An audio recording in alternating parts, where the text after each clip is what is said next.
평생 자식들 뒷바라지 하느라 고생했는데 이제 좀 받아도 되는 거 아니야? 애들 키우느라 내 청춘 다 바쳤는데 용돈 정도는 당연한 거 아닌가?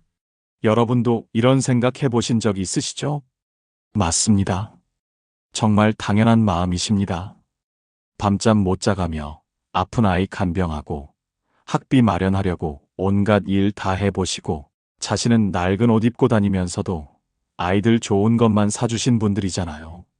그런데 여러분, 놀라운 사실을 하나 말씀드리겠습니다. 최근 통계청 조사에 따르면 우리나라 부모님 10명 중 7명이 자녀 도움 없이 스스로 생활비를 해결하고 계신다고 합니다. 오히려 자녀에게 용돈을 받는 분들이 소수라는 얘기입니다. 그런데도 정작 자녀들이 용돈을 드리기 시작하면 왜 마음이 편하지 않을까요? 지난달 제 상담실에 오신 72세의 김모 씨도 똑같은 마음이셨습니다. 선생님, 저도 처음에는 당연하다고 생각했어요. 평생 애들 위해 살았으니까 이제 좀 받아도 되는 거 아닌가 싶었거든요. 그런데 김 씨가 두 아들로부터 매달 각각 50만 원씩 용돈을 받기 시작한 후 벌어진 일은 예상과 완전히 달랐습니다. 받고 나니까 오히려 자식들 앞에서 말 한마디 제대로 못하겠더라고요. 당당했던 어머니에서 눈치 보는 사람이 되어버렸어요. 더 충격적인 것은 자녀들이 김 씨에게 이런 말을 하기 시작한 겁니다. 어머니, 이제 그만 일하세요. 어머니 나이에 일하시는 걸 보면 저희가 불효자 같아 보여요. 김 씨는 마트에서 아르바이트를 하며 용돈을 벌고 계셨는데 자녀들이 체면 때문에 그만두라고 압박한 거죠. 결국 김 씨는 일을 그만두게 되었습니다. 하지만 그 후부터 김 씨의 삶은 완전히 달라졌습니다. 김 씨의 이야기를 들으면서 저는 깨달았습니다. 용돈을 받는 것이 당연한 권리라고 생각했던 많은 분들이 실제로는 예상치 못한 고통을 겪고 계시다는 사실을 말입니다. 오늘은 자녀에게 용돈을 받는 순간 벌어지는 세 가지 심각한 문제와 이미 용돈을 받고 계신 분들을 위한 현실적인 해결책을 말씀드리겠습니다. 분명히 받을 권리가 있다고 생각하셨지만 막상 받고 나서 이게 아닌데라는 생각이 드신 분들이라면 특히 끝까지 들어보시기 바랍니다. 여러분이 느끼시는 그 불편함의 진짜 이유를 알게 되실 겁니다. 시작하기 전에 지혜여정 채널 구독과 좋아요를 눌러주시면 이런 솔직한 가족 이야기를 계속 받아보실 수 있습니다. 지금 바로 시작하겠습니다. 첫 번째 위험은 자존감의 완전한 붕괴입니다. 용돈을 받기 시작하면 부모님들이 자신도 모르게 의존적인 존재로 변해갑니다. 김 씨의 경우를 더 자세히 말씀드리겠습니다. 김 씨는 평생 누구에게도 손 벌리지 않고 살아오신 분이었습니다. 젊은 시절 작은 식당을 운영하며 두 아들을 대학까지 보내셨고 60대 후반까지도 마트에서 아르바이트를 하며 스스로 생활비를 벌어오셨습니다. 동네에서도 김 씨는 인정받는 분이셨습니다. 경로당에서는 항상 앞장서서 행사를 준비하셨고 아파트 관리사무소 일도 도와주시며 주민들 사이에서 믿음직한 어른으로 통했습니다. 그런데 몸이 아파 일을 그만두자 두 아들이 상의해서 매달 각각 50만 원씩 용돈을 드리기 시작했습니다. 어머니, 이제 체면상 그런 일 그만하시고 편히 지내세요. 어머니가 일하시면 저희가 불효자로 보여요. 아들들의 이런 말에 김 씨는 결국 마트 일을 그만두게 되었습니다. 처음 몇 달은 고마운 마음뿐이었습니다. 하지만 시간이 지나면서 김 씨에게 이상한 변화가 일어났습니다. 예전에는 큰아들이 술 먹고 늦게 들어와도 어디서 이렇게 늦게까지 뭐 했냐고 자연스럽게 물어보셨습니다. 부모로서 당연한 걱정이었죠. 하지만 용돈을 받기 시작한 후로는 그런 말을 할 수가 없어졌습니다. 내가 아들 돈으로 먹고 사는데 무슨 자격으로 잔소리를 하나 싶어서였습니다. 둘째 아들이 직장에서 스트레스를 받아 집에서 짜증을 낼 때도 마찬가지였습니다. 예전 같으면 힘들어도 집에서는 좀 밝게 지내라고 말씀하셨을 텐데 이제는 그런 말이 목구멍까지 올라와도 삼키게 되었습니다. 마트에서 장을 볼 때도 완전히 달라졌습니다. 예전에는 좋아하는 과일이나 반찬거리가 있으면 가격을 크게 신경 쓰지 않고 샀습니다. 자신이 번 돈이니까요. 하지만 이제는 사과 한 봉지를 들어도 이것도 아들들이 힘들게 번 돈인데 하는 생각에 여러 번 망설이게 되었습니다. 친구들과 커피를 마실 때도 마음이 편하지 않았습니다. 이 커피값도 결국 아들들이 번 돈으로 내는 거라는 생각이 들어서였습니다. 가장 안타까웠던 것은 김 씨가 점점 사회적으로 위축되기 시작하신 겁니다. 예전에는 동네 경로당에서도 목소리가 컸고 아파트 주민들과도 활발하게 어울리셨습니다. 경로당 회장까지 맡아서 하실 정도로 적극적이셨거든요. 하지만 용돈을 받고 나서부터는 나는 자식 용돈으로 사는 사람이라는 생각에 모든 일에 소극적이 되었습니다. 경로당에서 다른 분들이 자신의 자녀 자랑을 할 때도 김 씨는 입을 다물고 있었습니다. 내가 무슨 자랑을 하나 자식들한테 얹혀 사는 주제에 하는 생각이 들었거든요. 동네 반상회에서도 예전처럼 적극적으로 의견을 내지 못했습니다. 자신감이 많이 떨어진 거죠. 심지어 아파트 관리사무소에서 도움을 요청해도 저는 이제 별로 할 일이 없어서요라며 사양하게 되었습니다. 김 씨는 제게 이런 말씀을 하셨습니다. 선생님, 돈을 받기 전에는 그래도 동네에서 필요한 사람이었는데 지금은 그냥 용돈 받고 혼자서 아무것도 못하는 사람이 된 것 같아요. 제 자신이 점점 작아지는 것 같습니다. 이것이 첫 번째 함정입니다. 평생 누군가를 돌보고 책임져 온 분들이 갑자기 돌봄을 받는 존재가 되면서 정체성 자체가 흔들리는 겁니다. 스스로를 가치 없는 존재로 여기게 되고 사회적으로도 위축됩니다. 이런 변화는 단순히 마음의 문제가 아닙니다. 실제로 활동량이 줄어들고 사람들과의 만남도 줄어들면서 건강에도 영향을 미치게 됩니다. 두 번째 위험은 가족 관계가 근본적으로 왜곡된다는 것입니다. 돈이 오가기 시작하면 자연스러웠던 부모-자녀 관계가 공급자와 수혜자의 관계로 바뀝니다. 72세 이 모 씨의 사례를 보겠습니다. 이 씨에게는 딸 둘이 있었는데 큰딸은 간호사, 작은딸은 교사였습니다. 두 딸이 상의해서 번갈아가며 매달 용돈을 드리기 시작했습니다. 처음에는 정말 따뜻한 가족의 모습이었습니다. 하지만 몇 달이 지나면서 묘한 변화가 일어났습니다. 딸들이 어머니를 대하는 말투가 예전과 달라진 것입니다. 어머니, 돈 아껴서 쓰세요. 병원비 많이 나올 텐데 걱정이에요. 요즘 물가가 많이 올랐으니까 더 조심하세요. 이런 말들이 자꾸 나왔습니다. 물론 걱정해서 하는 말이었지만 이 씨는 이런 말들이 점점 부담스러워졌습니다. 예전에는 그냥 평범한 어머니와 딸의 관계였는데 이제는 용돈을 주는 딸과 용돈을 받는 어머니의 관계가 된 것 같았습니다. 더 큰 문제는 이 씨 자신도 딸들 앞에서 자유롭게 말하기 어려워졌다는 것입니다. 큰딸이 직장에서 상사와 갈등을 겪어 힘들어할 때도 직장 생활이 원래 그런 거다라는 조언을 하기 어려웠습니다. 용돈을 받는 입장에서 딸에게 무슨 충고를 할 자격이 있을까 싶었거든요. 작은 딸이 육아 스트레스로 힘들어할 때도 마찬가지였습니다. 예전에는 엄마도 너희들 키울 때 힘들었지만 다 견뎠다며 격려하셨는데 이제는 그런 말을 하기가 조심스러웠습니다. 며느리와의 관계는 더욱 복잡해졌습니다. 큰딸의 남편이 가끔 와서 어머니, 저희가 드리는 용돈으로 잘 지내고 계시죠? 부족한 건 없으세요? 라고 물어볼 때마다 이 씨는 기분이 이상했습니다.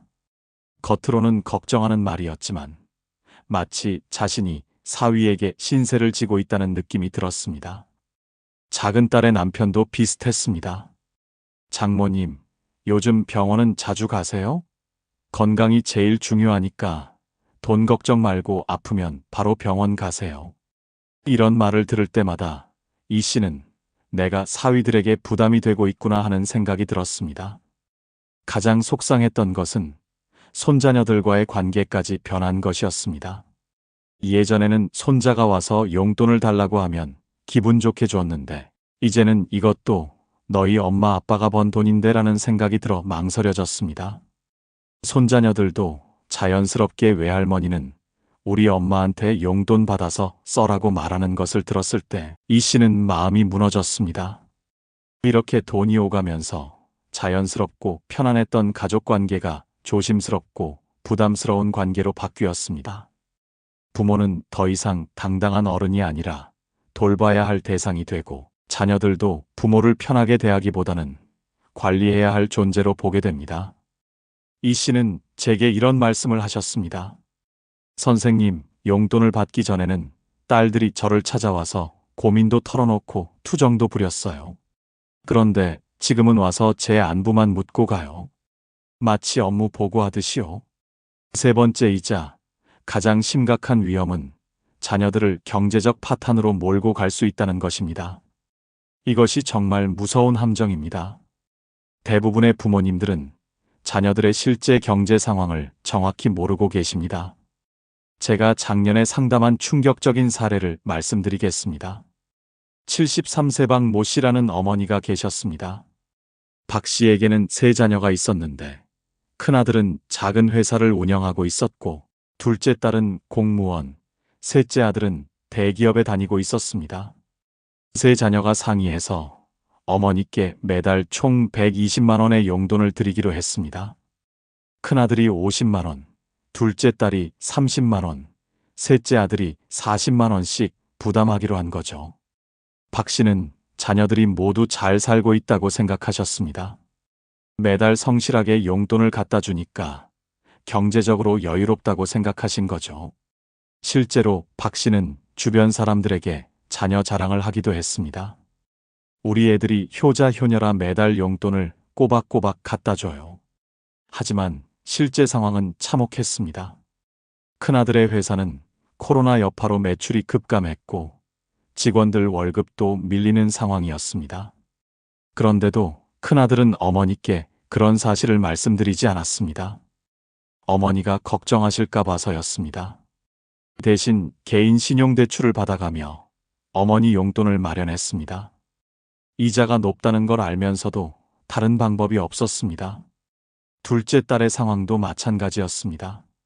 남편이 사업을 했다가 실패해서 가정 경제가 어려워졌는데도 어머니께는 말씀드리지 못했습니다. 대신 자신의 적금을 해지하고 심지어 아이들 교육비로 모아둔 돈까지 어머니 용돈으로 쓰기 시작했습니다. 남편은 아내에게 어머니께 사정을 말씀드리자고 했지만 둘째 딸은 형과 동생이 계속 드리는데 나만 못 드릴 수는 없다며 거절했습니다. 셋째 아들은 그나마 안정적인 직장에 다니고 있었지만 40만 원이라는 금액이 부담스러웠습니다. 아이 둘의 교육비와 주택대출금을 감당하기도 빠듯한 상황이었거든요. 그래서 셋째 아들의 부인이 불만을 표하기 시작했습니다. 시어머니가 굳이 그렇게 많은 용돈이 필요하실까요? 형님들은 사업하니까 여유가 있겠지만 저희는 월급쟁이라 힘들어요. 셋째 아들은 부인과 어머니 사이에서 고민이 깊어졌습니다. 부인의 말도 일리가 있었지만 형들과의 약속을 어길 수도 없었습니다. 이런 상황이 1년 반 동안 계속되었습니다. 세 자녀 모두 어머니께는 아무런 말씀을 드리지 않았습니다. 박 씨는 자녀들이 모두 잘 살고 있다고 계속 생각했습니다. 하지만 진실은 점점 더 나빠지고 있었습니다. 큰아들의 대출 이자는 눈덩이처럼 불어났고 결국 회사까지 정리해야 하는 상황에 이르렀습니다. 둘째 딸은 아이들 학원비까지 끊어야 할 상황이 되었습니다. 셋째 아들은 부인과의 갈등이 심해져서 이혼까지 생각하게 되었습니다. 결국 폭발하는 날이 왔습니다. 셋째 며느리가 박 씨에게 직접 전화를 한 겁니다. 어머니, 저희가 드리는 용돈 때문에 집안이 너무 힘들어요. 형님들은 여유가 있으시겠지만 저희는 정말 한계예요. 박 씨는 깜짝 놀라서 급하게 세 자녀를 불러 이야기를 들어봤습니다. 그제서야 자녀들의 진짜 상황을 알게 되었습니다. 큰아들은 대출금 때문에 집까지 담보로 잡힌 상황이었고 둘째 딸은 아이들 교육비까지 포기한 상태였으며 셋째 아들은 가정 불화로 고생하고 있었습니다. 박 씨는 큰 충격을 받았습니다. 자신을 위한 용돈 때문에 자녀들이 모두 파탄 직전까지 갔다는 사실을 알게 된 거죠. 박 씨는 즉시 용돈을 거절했지만 이미 상처는 깊어진 상태였습니다. 자녀들은 부모님께 자신의 경제적 어려움을 쉽게 말하지 못합니다. 부모님이 걱정하실까봐, 효도 못하는 자식으로 보일까봐 끝까지 숨기게 됩니다. 그러면서 무리를 해서라도 용돈만큼은 끊지 않으려고 합니다. 이것이 정말 무서운 함정입니다. 이런 일들이 생각보다 자주 일어나고 있습니다. 제가 상담한 또 다른 사례도 있습니다. 70세 되신 최모 씨는 두 딸로부터 매달 각각 60만 원씩 총 120만 원의 용돈을 받고 계셨습니다. 큰 딸은 의사, 작은 딸은 변호사였으니 경제적으로 여유가 있을 거라고 생각하셨죠. 하지만 큰 딸은 의료사고로 인한 손해배상 때문에 큰 빚을 지게 되었고, 작은 딸은 로펌을 차렸다가 실패해서 빚을 떠안게 되었습니다. 두 딸 모두 어머니께는 그런 사실을 숨기고 있었습니다. 결국 작은 딸의 남편이 견디다 못해 최 씨에게 모든 사실을 털어놓았습니다. 딸들이 어머니 용돈 때문에 친구들에게까지 돈을 빌리고 있다는 사실을 알게 된 최 씨는 말 그대로 하늘이 무너지는 기분이었다고 하셨습니다. 그렇다면 어떻게 해야 할까요? 제가 상담하면서 만난 현명한 분들의 해결책을 소개해 드리겠습니다. 먼저 정중한 거절의 지혜입니다. 71세 되신 윤모 씨는 자녀들의 용돈 제안을 이렇게 거절하셨습니다. 고마운 마음은 충분히 알겠지만 아직은 스스로 생활할 수 있다.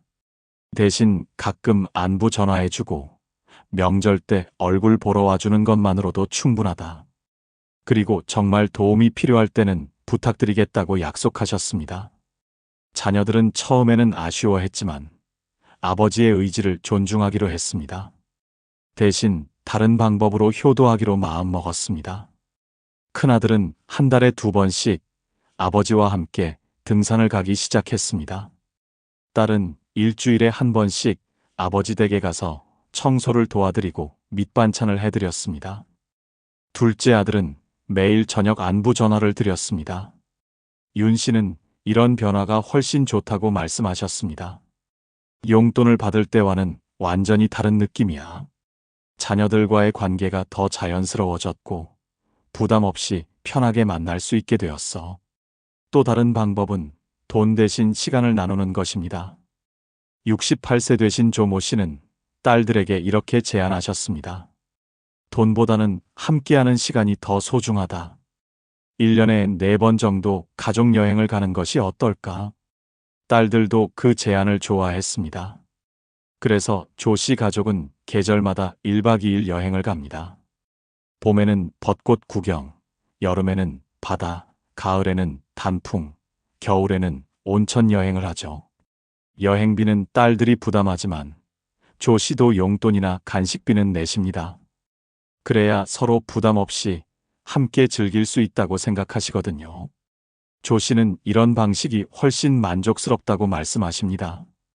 용돈을 받을 때는 항상 미안한 마음이 컸는데 이제는 그런 부담이 없어. 딸들과 함께 보내는 시간이 정말 소중해. 세 번째 방법은 역발상으로 도움을 주는 것입니다. 73세 되신 김모 씨는 자녀들의 용돈 제안을 거절하고 대신 손자녀들의 교육비 일부를 지원하겠다고 말씀하셨습니다. 물론 무리하지 않는 선에서 말입니다. 김 씨는 평생 절약해서 모아둔 적금이 있었습니다. 그 돈으로 손자녀들 학원비나 교재비를 일부 지원하기로 했습니다. 자녀들에게는 경제적 도움이 되고 김 씨에게는 큰 보람이 되었습니다. 용돈을 받는 것보다 손자들에게 도움을 주는 것이 훨씬 의미 있어. 내가 누군가에게 도움이 되고 있다는 느낌이 정말 좋아. 네 번째 방법은 함께 의미 있는 활동을 하는 것입니다. 69세 되신 이 모 씨는 자녀들에게 용돈 대신 함께 봉사활동을 하자고 제안했습니다. 한 달에 2번씩 가족이 함께 복지관에 가서 봉사하는 겁니다. 처음에는 자녀들이 어색해했지만 함께 봉사하면서 가족의 의미를 새롭게 깨달았다고 합니다. 어려운 이웃들을 도우면서 보람도 느끼고 가족에도 더 깊어졌습니다. 용돈을 받는 것보다 함께 의미 있는 일을 하는 것이 훨씬 값죠. 돈으로는 살 수 없는 소중한 경험을 하고 있어. 5번째 방법은 새로운 것을 배우는 것입니다. 72세 되신 박모 씨는 자녀들에게 용돈 대신 디지털 기기 사용법을 가르쳐 달라고 부탁했습니다. 스마트폰 활용법, 컴퓨터 기초, 온라인 쇼핑 방법 등을 배우기 시작했습니다. 돈을 받는 것보다 새로운 것을 배우는 것이 훨씬 즐거워. 젊은 세대와 소통할 수 있는 창구가 생긴 기분이야. 자녀들도 어머니에게 뭔가를 가르쳐 드릴 수 있어서 뿌듯하다고 말합니다. 서로에게 도움이 되는 관계가 된 거죠. 박 씨는 이제 스마트폰으로 사진도 찍고 카카오톡도 하십니다. 유튜브도 보고 온라인으로 책도 주문하세요. 이런 것들이 용돈보다 훨씬 값진 선물이야. 새로운 세상이 열린 기분이야. 마지막으로 정기 모임을 만드는 방법입니다. 67세 되신 정모 씨는 용돈 대신 한 달에 한 번씩 가족 모임을 갖자고 제안했습니다. 자녀들이 돌아가면서 집에서 모임을 주최하는 방식입니다. 정 씨 가족은 매월 첫째 주 일요일에 모입니다. 간단한 식사를 함께하고 근황을 나누고 보드게임도 합니다. 때로는 함께 영화를 보기도 하고 산책을 하기도 합니다. 온 가족이 모여서 함께 시간을 보내는 것이 돈보다 훨씬 소중해. 바쁜 일상 속에서도 가족과의 시간을 꼭 만들게 되었어. 이런 방법들을 통해 많은 분들이 더 건강하고 행복한 가족 관계를 만들어가고 계십니다. 핵심은 돈으로 맺어진 관계가 아니라 마음으로 이어진 관계를 만드는 것입니다. 처음 제가 말씀드린 김모 씨도 결국 용돈을 정중히 거절하고 자녀들과 새로운 방식으로 소통하기 시작하셨습니다. 지금은 매주 큰아들과 등산을 가고 둘째 아들과는 함께 요리를 배우고 계십니다. 김 씨는 제게 이런 말씀을 하셨습니다. 선생님, 돈을 받을 때보다 지금이 훨씬 행복해요. 이제야 진짜 가족이 된 것 같아요. 여러분도 지금 용돈을 받고 계시다면 한번 생각해 보십시오. 정말 그 돈이 여러분을 행복하게 만들고 있는지 아니면 오히려 불편함만 주고 있는지 말입니다. 그리고 자녀들이 정말 여유가 있어서 드리는 건지 무리해서 마련하고 있는 건지도 확인해 보십시오. 평생 자식들을 뒷바라지하신 여러분이니까 이제는 정말 현명한 선택을 하실 자격이 충분합니다. 댓글로 여러분의 경험도 나눠주십시오. 이 이야기가 도움이 되셨다면 구독과 좋아요, 그리고 비슷한 고민을 하고 계신 분들에게도 공유해 주십시오. 지혜 여정에서 다음에 더 좋은 이야기로 찾아뵙겠습니다. 감사합니다.